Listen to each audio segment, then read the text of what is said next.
Hello people, welcome to Steepy classes. आज 6 मार्च है। Start करते हैं प्री क्योर, जिसमें हम प्री रिलेटेड फैक्ट्स को डिस्कस करते हैं। तो आज के वीडियो में हम बात करेंगे एयर पोल्यूशन रिपोर्ट के बारे में, जनरलाइज्ड सिस्टम ऑफ प्रेफरेंसेस क्या है इसके बारे में जानेंगे, स्नेक बाइट्स के बारे में पढ़ेंगे एंड HIV के बारे में थोड़ा जानेंगे।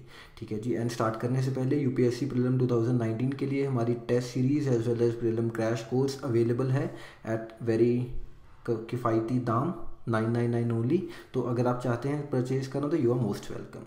तो GS1 के पॉइंट ऑफ व्यू से स्टार्ट करते हैं एयर पोल्यूशन रिपोर्ट के साथ। तो एक रिपोर्ट निकाली है air visual and green peas ने, एक इंडेक्स के बेसिस के ऊपर उन्होंने वेरियस सिटीज़ को रैंक किया है and 7 of the world's 10 worst polluted cities जो हैं, सबसे ख़राब हालत जिन सिटीज़ की है वो इंडिया में है। एंड अगर हम मोस्ट 20 पोल्यूटेड सिटीज़ देखें तो उनमें से 18 cities are in India, Pakistan and Bangladesh. तो which is a very sad thing कि साउथ एशियन जो पूरा रीजन है वो काफ़ी ज़्यादा प्रोन है to air pollution. And Gurugram, जिसको पहले गुड़गांव बोलते थे, उसके जो पोल्यूशन लेवल्स हैं वो सबसे ज़्यादा आए हैं इन 2018। एंड इसके बाद पाकिस्तान की सिटीज़ है एक फैसलाबाद एंड कुछ other Indian cities are also there in the top 5। तो ये काफ़ी एक डिसहार्टनिंग सा डेटा है। एंड न्यू दिल्ली जो है वो वर्ल्ड्स मोस्ट पोल्यूटेड कैपिटल बन चुका है अब, leaving Dhaka and Kabul behind. ठीक है जी। एंड जनरली ये जो इंडेक्स निकाला है ये निकाला गया है on the quantity of PM2.5। तो ये जो एक अनहेल्दी पार्टिकल है PM2.5, इसका बेसिकली प्रॉब्लम क्या है इसकी कि ये डीप चला जाता है हमारे लंग्स में as well as blood stream में and it can lead to premature deaths in most of the cases. And जो दूसरे इसके हेल्थ के ऊपर इल इफेक्ट्स हैं वो तो है ही हैं। एंड ये प्रॉब्लम और भी ज़्यादा कंसर्न में क्यों आनी चाहिए, क्योंकि जो साउथ एशियन रीजन है it has the highest population density in Asia. And जो हमारा एशियन कॉन्टिनेंट है वो सबसे ज़्यादा डेंसली पॉपुलेटेड है ऑन अर्थ। तो इसलिए जो नंबर ऑफ पीपल जिनके जो फिगर्स की हम बात कर रहे हैं वो बहुत ज़्यादा हैं, इसलिए इसके डायरेक्ट जो इम्पैक्ट हैं वो लोगों की हेल्थ पर काफ़ी ज़्यादा बड़े नंबर में देखे जा सकते हैं। एंड जो बिगेस्ट सोर्स है इन सब का, जो PM2.5 पार्टिकल्स हैं स्पेशली इनका, those are household emissions, industrial emissions and even transport. तो जो हमारे व्हीकल्स हैं वो भी एक मेजर कॉन्ट्रीब्यूटर हैं to PM2.5। And a lot of household in South Asia rely on solid fuels, sometimes biomass, often coal, for their cooking and heating, and there are often cities with a large scale industries with poor emission controls। तो ये एक reason हमें बता रहा है कि क्यों south Asia में ये जो प्रॉब्लम है इतनी ज़्यादा ग्रेव है, क्योंकि ज़्यादातर जो लोगों की रिलायंस है वो सॉलिड फ्यूल्स के ऊपर है, काउडंग वगैरह पर। एंड मोर ओवर लोग बायोमास या कोल को यूज़ करते हैं for cooking and heating purposes. तो इसीलिए जो कंसंट्रेशन है एयर पोल्यूटेंट्स की वो इस रीजन में ज़्यादा है। ठीक है जी। आगे बढ़ते हैं, GS3 की तरफ चलते हैं। तो जनरलाइज सिस्टम ऑफ प्रेफरेंसेस की बात करते हैं। तो इसमें होता क्या है, बेसिकली एक प्रेफरेंशियल टैरिफ सिस्टम है ये, जो कि डेवलप्ड कंट्रीज़ ने एक्सटेंड किया टू द डेवलपिंग कंट्रीज़। तो बेसिकली वो करेंगे क्या कि जो अपने टैरिफ्स हैं वो कुछ पर्टिकुलर कंट्रीज़ के लिए बिल्कुल रिमूव कर देंगे या कहेंगे कि बहुत ज़्यादा कम कर देंगे, ताकि जो उन डेवलपिंग कंट्रीज़ की इकॉनमी है, वहाँ की इंडस्ट्री है, उसको थोड़ा बूस्ट दिया जा सके। ठीक है जी। एंड ये सिर्फ US नहीं एक्सटेंड करता, देयर आर 29 डेवलप्ड कंट्रीज़ और भी बाकी देश हैं जो डेवलप्ड कंट्रीज़ हैं, वो एक्सटेंड करते हैं ये to various developing countries. And 1974 में ये फिनोमिनन थोड़ा स्टार्ट हुआ था, उसके बाद it picked up pace and accordingly अब हम देख रहे हैं कि कैसे जो rules of origin and various other things के तहत वेरियस कंट्रीज़ को जो इसका फ़ायदा दिया जाता है। एंड अगर हम इंडिया की बात करें तो इंडिया सबसे बड़ा बेनिफिशरी रहा है इस चीज़ का, specially in the point of view of US। ठीक है जी। एंड अगर इंडिया से जो प्रोडक्ट एक्सपोर्ट होते हैं उनकी बात करें तो 2 ग्रुप्स में डिवाइड किया हुआ है उसको, होली ऑब्टेन प्रोडक्ट्स हैं and products with import content हैं।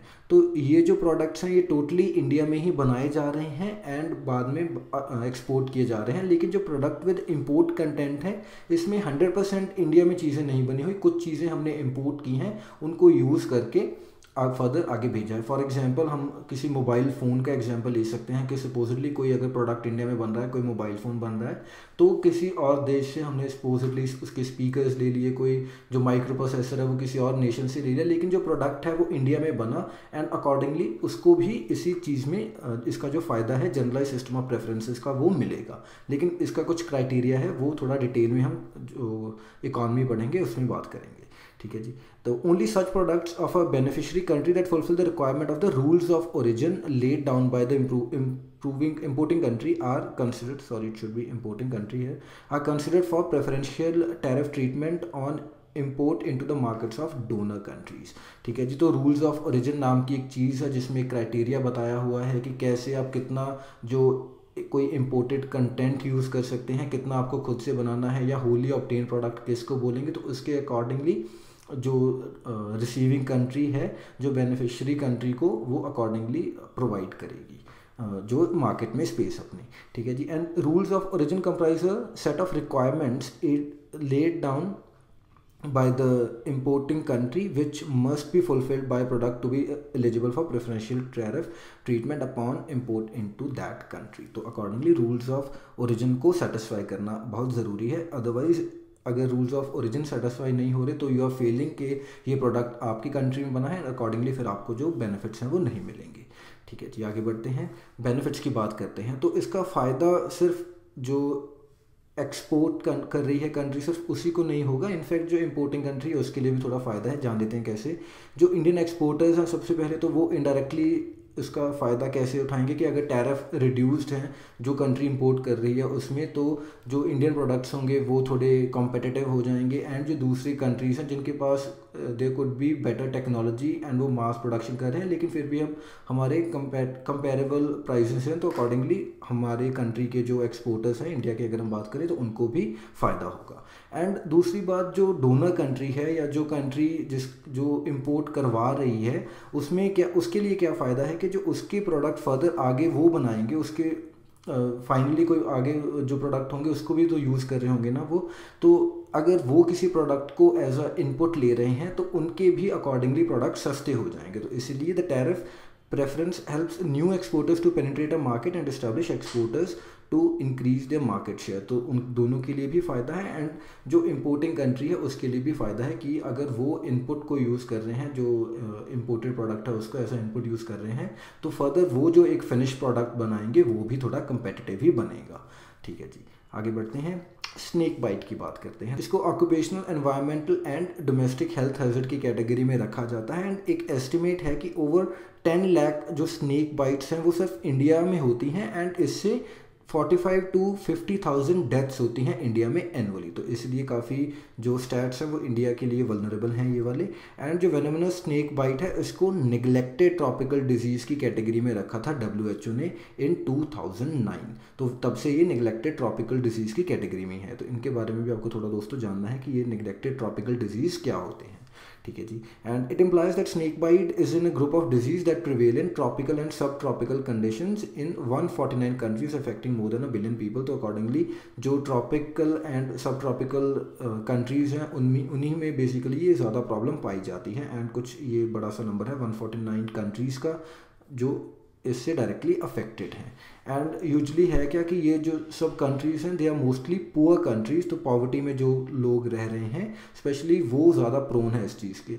तो अकॉर्डिंगली ये कॉम्प्लीमेंट भी कर रहा है कि कैसे जो स्नेक बाइट है उससे डेथ्स जो ज़्यादा पुअर कंट्रीज़ में हो रहे हैं। क्यों? क्योंकि एक तो उनके पास जो अप्रोप्रिएट टेक्नोलॉजी है वो नहीं है जो एंटी स्नेक वेनम है उसको प्रिजर्व करने के लिए या उसके ऊपर रिसर्च करने के लिए, एंड मोरोवर ना ही इतने अच्छा रोड इंफ्रास्ट्रक्चर है ना हॉस्पिटल्स हैं कि लोगों को अगर कोई सपोजली समवन इज बिट तो उसको जल्दी से जल्दी वहाँ तक पहुँचाया जा सके। तो इसीलिए दोनों एक दूसरे को कॉम्प्लीमेंट कर रही हैं ये चीज़ें, गरीबी एंड जो डेथ्स हैं वो they are complementing each other. And Australian जो कॉन्टिनेंट है वहाँ पर सबसे ज़्यादा जो वेनोमिनस स्नेक्स पाए जाते हैं in contrast to India, but जो डेथ्स हैं they are far more less in Australia as compare to India. तो ये एक फैक्ट है जो आपको थोड़ा याद रखना है कि सबसे ज़्यादा जो वेनोमिनस स्नेक हैं वो इंडिया में नहीं ऑस्ट्रेलिया में पाए जाते हैं, लेकिन डेथ सबसे ज़्यादा इंडिया में हो रही हैं। एंड इरुला कोऑपरेटिव सोसाइटी है चेन्नई के पास, जो कि ऑथराइज्ड सप्लायर है of the venom for manufacture of anti snake venom. तो ये भी एक इसका क्रिटिसिज्म पाया जाता है इंडिया में कि ये जो कंपनी है सिर्फ एक इकलौती कंपनी है जो कि वेनम सप्लाई करती है, एंटी स्नेक वेनम जो डोज है उसको बनाने के लिए। एंड ये सिर्फ जो 4 बड़े स्नेक्स हैं जो इंडिया में ज़्यादातर पाए जाते हैं, Russell's viper, spectacled cobra, saw scaled viper and common krait. तो ये although these are very venomous snakes, poisonous हैं ये स्नेक्स, लेकिन अब प्रॉब्लम क्या है कि ये जो सोसाइटी है बेसिकली, या ये जो ऑर्गेनाइजेशन है जो एंटी वेनम सप्लाई कर रही है, ये लोकेटेड है साउथ इंडिया में। एंड ये रिसर्च के थ्रू पाया गया है कि जो वेरियस लैटिट्यूड्स हैं उनके ऊपर अगर हम जाएं तो रिसर्च करें थोड़ी, तो वेरियस जोग्राफिकल जो रीजन्स हैं उनमें जो स्नेक्स की पॉइजन की अगर हम बात करें तो उसका एक्सटेंट वेरी करता है। तो ये किसी जो एक नेटिव एरिया या एक लोकलाइज्ड एरिया में से ही स्नेक पकड़कर उनका वेनम इकट्ठा कर रहे होंगे। तो जो क्रिटिक्स हैं उनका कहना है कि इंडिया जो कि जोग्राफिकली इतना वास्ट है, तो ज़रूरी नहीं है कि जो आपने एंटी वेनम स्नेक वेनम तैयार किया होगा वो अगर कोई person for example north east में या नदर्न इंडिया में बैठा है तो उसके ऊपर भी उतना ही इफेक्टिवली काम करेगा। तो इसलिए इसका थोड़ा वाइड स्प्रेड होना ज़रूरी है।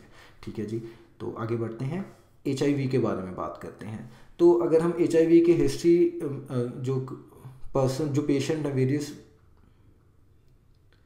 HIV की बात करते हैं, तो अगर हम HIV के एड्स के कॉन्टेक्स्ट में थोड़ी इसकी हिस्ट्री देखें तो सिर्फ एक सिंगल पर्सन है who is believe to have been cured of this virus, and उनका नाम रखा गया है बर्लिन पेशेंट, जो कि एक अमेरिकन थे जो जर्मनी में रह रहे थे। And he was tested positive with leukaemia. Leukaemia क्या है? ये एक ब्लड एंड बोन मैरो का कैंसर है। एंड इनको रिकमेंड किया गया था इन पेशेंट को कि इनके जो इम्यून सिस्टम के सेल्स हैं उनको कीमोथेरेपी से बिल्कुल डिस्ट्रॉय कर दिया जाए एंड उनको रिप्लेस किया जाए फ्रॉम अ डोनर उनके स्टेम सेल्स के साथ। तो स्टेम सेल बेसिकली वो सेल होते हैं जो जिनके पास एबिलिटी है टू डुप्लीकेट, एंड वो उनमें से हम कोई भी नए सेल बना सकते हैं। ठीक है जी, तो बेसिक एजेंडा यही था कि जो सेल्स इनके इस पेशेंट के अफेक्टेड थे कैंसर से, उनको बिल्कुल डिस्ट्रॉय कर दिया जाए एंड नए सेल्स उनमें लगाए जाएं, ताकि अकॉर्डिंगली उसके बाद वो रेप्लिकेट होके या डुप्लीकेट होके जैसे भी रिप्रोड्यूस कर करके नए सेल्स बना देंगे and body would again start working fine. तो ये कई पेशेंट्स के ऊपर ट्राई किया गया ये जो पूरा फिनोमेनन था, लेकिन due to various reasons those people died. And ये जो सिंगल सर्वाइवर थे जिनका नाम बर्लिन पेशेंट बोला जाता है, जिनको मिस्टर ब्राउन। लेकिन इनके बाद एक और ऐसा ही केस पाया गया है, एक लंदन पेशेंट नाम रखा गया है उनका। तो this person is again was suffering from cancer and लेकिन 1 साल हो गया है, आफ्टर 1 ईयर उन्होंने जो एंटी रेट्रोवायरल मेडिसिन होती है इनकी HIV के अगेंस्ट उसको भी लेना छोड़ दिया है and he is still living. तो इसलिए इस चीज़ को, ये जो हमारी टेक्निक है पूरी सेल्स को रिप्लेस करने वाली, इसको एक वायबल ऑप्शन माना जा सकता है, कंसिडर किया जा सकता है for future treatment of HIV positive patients. And इसमें एक और जो इम्पॉर्टेंट चीज़ आती है दैट इज़ CCR5, जो कि एक प्रोटीन रिसेप्टर है, हमारे इम्यून सेल्स के ऊपर प्रेजेंट होता है ये। एंड ये क्या काम करता है, जो HIV वायरस है उसके लिए एक एंट्री पॉइंट का काम करता है। तो बेसिकली अगर आपके सेल के ऊपर ये रिसेप्टर है तो you could be more prone to HIV। And जो नदर्न यूरोपियन ओरिजिन के लोग हैं, लेकिन उनमें क्या चीज़ पाई जाती है कि उनमें ये रिसेप्टर यूजुअली एब्सेंट होता है इन 1% of these people, not all of them. तो कुछ लिमिटेड लोग हैं जिनमें ये रिसेप्टर एब्सेंट होता है, तो इसलिए थोड़ा उनके इम्यून सिस्टम में जो कैंसर के सेल हैं वो नहीं जा पाते and accordingly they can become more resistant to HIV। तो आपको बेसिकली जो चीज़ क्या याद रखनी है, CCR5 डेल्टा 32 म्यूटेशन किस चीज़ से रिलेटेड है, this is in context of HIV। And अगर आप थोड़ी इसके ऊपर रिसर्च खुद से करना चाहें तो you are most welcome. Otherwise जितना मुझे लगा, जैसे बर्लिन पेशेंट, लंदन पेशेंट, इनके बारे में हमने थोड़ा जान लिया। मोर ओवर इसको अगर हम थोड़ा ग्रेटर डिटेल में करेंगे तो we would be covering this in our crash course. ठीक है जी, so thank you for watching, bye bye.